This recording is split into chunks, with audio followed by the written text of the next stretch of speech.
here we are. It is a little later in October than we should be doing this. And we're going to record what we do for winterization, either to remind us how to do it right or to have evidence of what we did wrong and when we're getting the expensive bill in the spring. So here's the plan. First thing is we're going to make sure the trailer is level.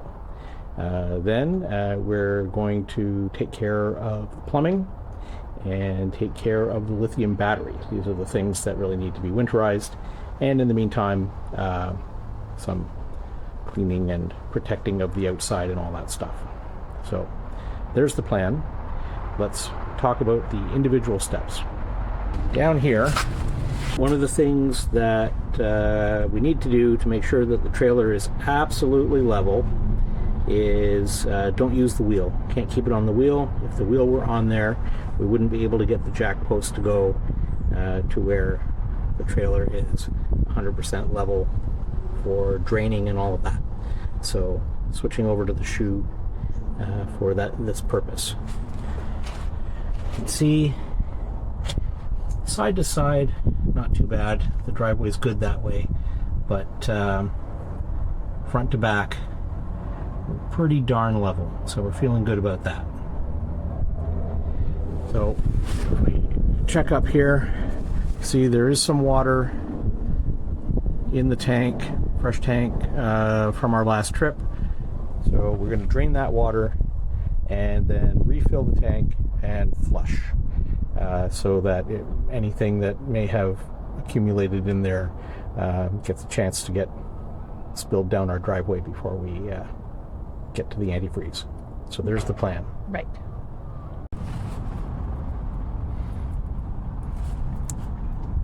So now we are all finished with the second flush. So we drained what we had, flushed it out, filled again, flushed that out, and now we're just going to close the stopcock for the freshwater tank drain.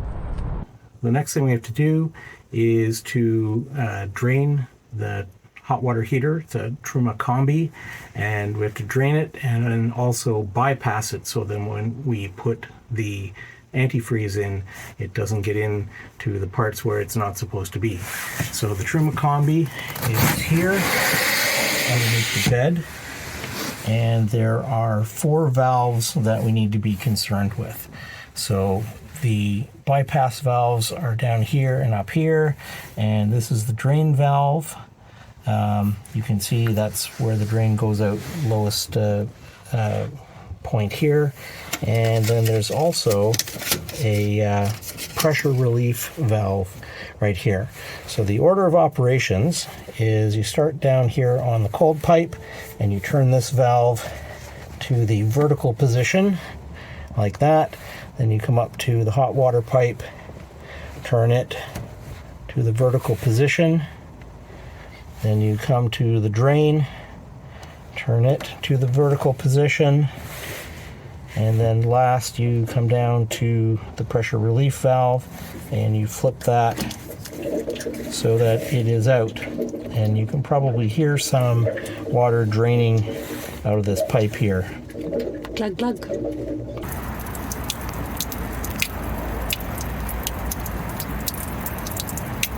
These valves just stay in this position all winter, so you don't switch them back until it's time to dewinterize. Okay, so this is our emergency water filling funnel. It's got a couple of useful features for this application. One is that this tube at the bottom actually comes off and stores on the side, so you don't have to have the funnel there. But we're going to use it here so that we don't have to balance things too much. And then also it's got a shut-off valve, so if you look at the ring there, and the black ring, the blue ring twists with respect to the black ring, and that opens and closes funnel. So anyway, with our water drained, what we need to do is put 8 liters of antifreeze into the fresh tank. And we've decided to go with the ethanol based one because we're more concerned about making sure bacteria doesn't grow than we are about flushing out any kind of antifreeze taste at the beginning of the season. We'll just flush that through a couple of times. So we're going to use the funnel and pour 2 jugs of ethanol into there, and then we will be back. Having put 8 liters of antifreeze into the freshwater tank, we're going to close off the freshwater tank inlet. And then the other thing I like to do is the stopcock drain for the freshwater tank does have a little bit of exposed pipe, and no matter what you do when you drain, there's always a little bit of a dribble of water in there. So I'm going to just let it run until I get some antifreeze in there, just to be careful, and then we'll continue on. All right, so the next thing we need to do is to make sure that that antifreeze gets through all of the water supply and also into the traps for any drains, so that there's more antifreeze than water in any of that stuff. So first thing, turn on the pump, look for the green light. You could hear that the pump was pressurizing some things, and then we go to the sink. Okay, so with the sink, we started off, the valve is closed for now. Right now it is in the full hot. We'll move it to full cold. Take the drain plug out, because we don't need that in there. And I'm just going to turn this on. And we're going to run that until we get full pink coming out like that, and then we give it 10 seconds. So that the 10 seconds is to make sure that the trap is filled with antifreeze. Another couple of seconds, almost there. And now we're going to switch it to full hot, all the way down, and run that through. Again, give that 10 seconds, just to make sure the trap is totally filled with water, or with antifreeze, not water.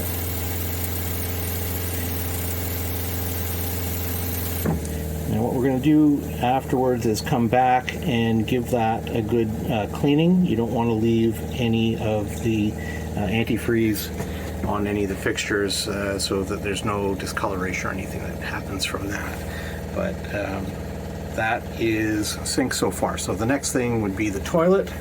In the toilet, start by flushing the bowl once again, counting to 10.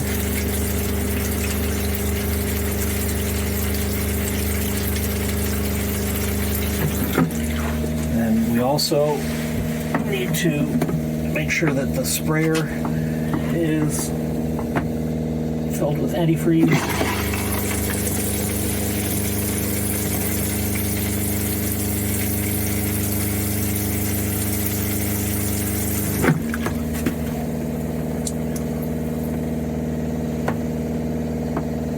And once again, that will all be cleared off. And then what we'll do after we turn the pump off, we'll come back and use the pedal just to drain the bottom of the bowl as well.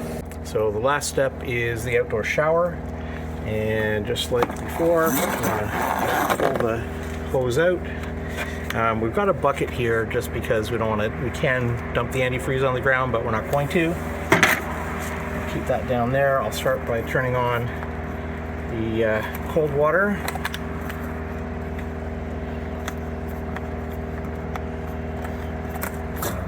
There we are.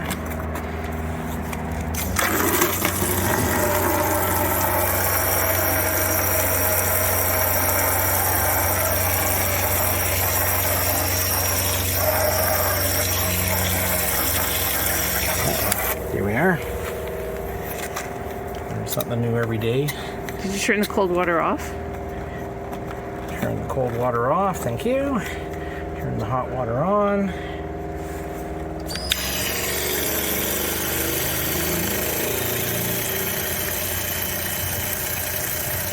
And that should do the job.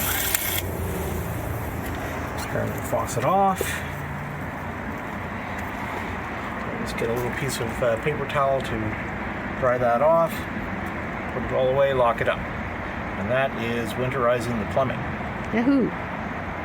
Everything, of course, except, and I cannot stress this enough, turn off the pump. Don't leave that on. All right, there it is, winterizing the plumbing. Next will be winterizing the electrical. So to winterize the electrical, there's basically two things we need to do. One is to make sure that the battery is fully charged, as fully as we can get it. And the manual says the way to do that is plug it into shore power and make sure the battery is fully charged. And then before the trailer is put away and there's any chance of getting below zero, we have to turn off the battery shutoff, which is in the storage compartment, and we'll get a shot of that when we get back to the storage facility. All right, but in the meantime, leave it on so things need to work. But I'll plug it into shore power and make sure that we get that 99.2 up to 100. So that is the battery cutoff switch, and you just need to turn that clockwise to the off position when you're storing the battery. And we also need to remember to look for a nice warm day or two in the middle of the winter and try to charge the battery one time during the winter as per the manufacturer's recommendations. We've come to the fateful moment when we are going to store the trailer for the winter. We're not going to leave it on the wheel, obviously. Store it on the foot. And we have put our amazingly effective, only slightly jiggle vulnerable master lock ball catch lock on. We have these things that we're not going to leave out for people to avail themselves to. So that's the ball catch lock pin and our fancy stainless carabiner for the safety brake pull. Yes. All right, so here we are, the storage compartment. We'll put those in there where we will find them maybe next season. We have to come inside, I think. I see. So up and down. So you pull it out, rotate it 90 degrees so it's up and down. Out and up and down is off. This is the cover for the AC. A little pull tab there to get a hold of it in the spring. And just press fit into the gap, and that will keep snow from getting in to the air conditioner. Theoretically. Theoretically. Actually, we haven't ever tried putting this in here before, so looks like it's very slightly oversized. Hopefully that doesn't all mean that we're going to be driving back here to shave a hair off of it. Alright, well, learn by doing.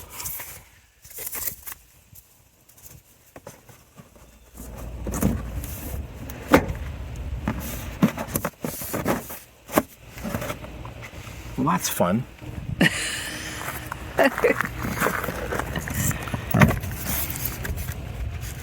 We'll be back when this is fixed. Oh, okay. Proof that there's nothing a Swiss Army knife can't fix. Hurrah. Thank you, MacGyver. And that's now in there snug, but not so snug that it's bowing out to where the snow is encouraged to get in and accumulate. Uh-oh. What? Oh, it just popped out. All right, well.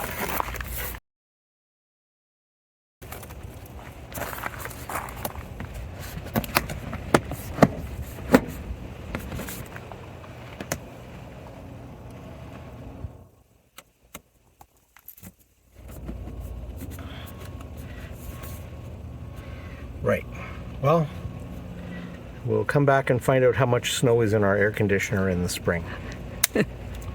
So we're going to go inside one last time, trying desperately not to bash our heads. We've got trailer leveling wood here. We're going to try closing the blind for the season in the hopes that better the blind than the upholstery. Or the cooking of the interior. Or the cooking of the interior. Now, the backrest cushions for the front buffet here, we've got on the bed, rather than tucking them behind the table, because we don't want to encourage creasing by getting pinched between the table and the roof. Okay, so we've checked the meter, and the meter says that we're not using anything, so we haven't left anything on. That's a good cross check. And the battery is up to 100%. Right. Which is where we want it to be to start. And the manual advises that try to charge it at least once during the winter, but that'll be dependent on the weather, because you need it to be above zero.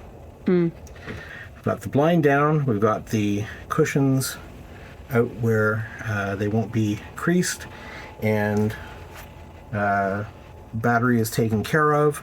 We're going to stow the torsion bars for the weight distribution system in here once we get out. And the last thing that we need to do is to discourage rodents from turning the Alto into a hotel over the winter. There are the weapons of choice. Not to mention the bounce. And we have the option of putting out more dishes of cloves if we decide we want to do that. Explain your chemical warfare. Well, under the beds, I put one of each type of thing: dryer sheet, cloves, peppermint oil, and then I've put various dishes of cloves and